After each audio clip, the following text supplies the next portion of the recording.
हामीले जतिजनालाई इन्भाइट गर्यौँ सबैजना आइपुग्नु भएन, तर जतिजनालाई चाहिँ हो म केही राम्रो गरौँ समाजमा मेरो पनि केही एउटा मेरो योगदान होस् भनेर तपाईँहरूको साइडबाट एउटा सहयोग आएर आयो।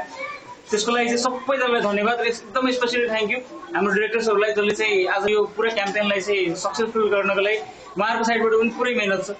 हामी पछिल्लो लास्ट मन्थको राइड गरिसकेपछि सन्देश सरले चाहिँ मसँग कुरा गर्नुभयो कि अर्को महिनाको राइड कहाँ जाने, अनि म घुम्ने ठाउँ जाउँ सर, कहीँ यसो घुमेर जाउँ भनेर कुरा आयो। अनि उहाँले चाहिँ भन्नुभयो सिकारीबास जाउँ, सिकारीबास जाउँ। सिकारीबास म 4-5 महिनादेखि भनिरहेको छु तर ठाउँ पाइरहेको छैन, माहौल पाइरहेको छैन भनेर। अनि किन जाउँ भनेर बुझ्दाखेरि अनि प्रकाश दाई आउनुभयो नजरमा हाम्रो। यहाँ आउँछ हाम्रो प्रकाश दाई, आदरणीय प्रकाश दाई समाजसेवी हुनुहुन्छ, वीरगन्जमा एकदमै बहुत चर्चित नाम छ उहाँको। उहाँसँग कुरा गर्दाखेरि चाहिँ के थाहा पाइयो भने पर्सा जिल्लाभित्रै जहाँ हामी 4 चक्का गाडी र बाइक्सहरूको कुरा गर्छौँ त्यहाँ एउटा यस्तो ठाउँ पनि छ जुन ठाउँमा 52-53 परिवारले एउटा पुरै गाउँ चलाइरहेछ, गाउँ बसिरहेछ र त्यहाँ शिक्षाको अभाव छ, त्यहाँ सबै कुराहरूको अभाव छ। त्यो अभावहरूलाई परिपूर्ति गर्नको लागि त्यहाँ वीरगन्जबाट मान्छे यहाँ आउँदैन र यो सबै कुराहरू बुझ्दै जाँदा सबभन्दा पहिला म प्लानिङ भन्दा अगाडिको पार्टमा चाहिँ पहिला हाम्रो यहाँको स्कुलको प्रिन्सिपल सर हुनुहुन्छ सर हाम्रो प्रिन्सिपल सरको लागि एकचोटि जोरदार ताली भयो होला। धन्यवाद तपाईँलाई, शिक्षालाई तपाईँले धेरै अगाडि गर्दै हुनुहुन्छ, साना बालबालिकाहरू। त्यसपछि हाम्रो स्कुलको अध्यक्ष महोदय पनि हामी उपस्थित हुनुहुन्छ, उहाँलाई पनि हामी धन्यवाद दिन्छौँ। धन्यवाद छ तपाईँलाई पनि।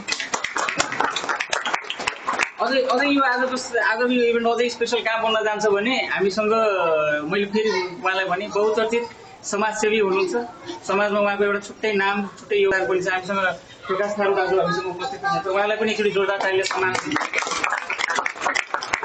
सँगसँगै हाम्रो प्रिन्सिपल सरहरू र हाम्रो सर्टेन राइटर्सहरूको लागि नयाँ नाम हुनसक्छ, तर हामी सबैजनाले मलाई तपाईँहरूलाई बुलेट बेच्न र तपाईँहरूलाई बुलेट चढ्न सहज गरिदिने हाम्रो नवोजको डिरेक्टर्स पनि हामीसँग उपस्थित हुनुहुन्छ। आदरणीय सञ्जय अग्रवाल सर हामी बिच उपस्थित हुनुहुन्छ, त्यसै गरी आदरणीय अनुप अग्रवाल सर हामी बिच उपस्थित हुनुहुन्छ, त्यसै गरी हाम्रो आदरणीय राजीव अग्रवाल सर पनि हामी बिच उपस्थित हुनुहुन्छ। हाम्रो अनुप अग्रवाल सरको धर्मपत्नी हेमा भाउजू पनि हामी बिच हुनुहुन्छ र भविष्यमा 15-20 वर्षपछि नवोज प्रदेशको अपकमिङ डिरेक्टर हाम्रो विनायक भाइ पनि हामी बिच उपस्थित छ। त्यसै गरी यो राइडमा हामीले प्रकाश दाईले लिएर आउने बेलामा प्रकाश दाईले म एउटा नयाँ मान्छे पनि चिनाउँछु, अलिकति चिन्जान पनि हुन्छ भनेर हाम्रो आदरणीय इन्सपेक्टर साहबलाई पनि हामीले लिएर आएको अब बढी लामो प्रोसेसतिर नजाउँ। अब यो हामी जुन कामको लागि आएको छौँ त्यसको लागि गरिरहेको छौँ।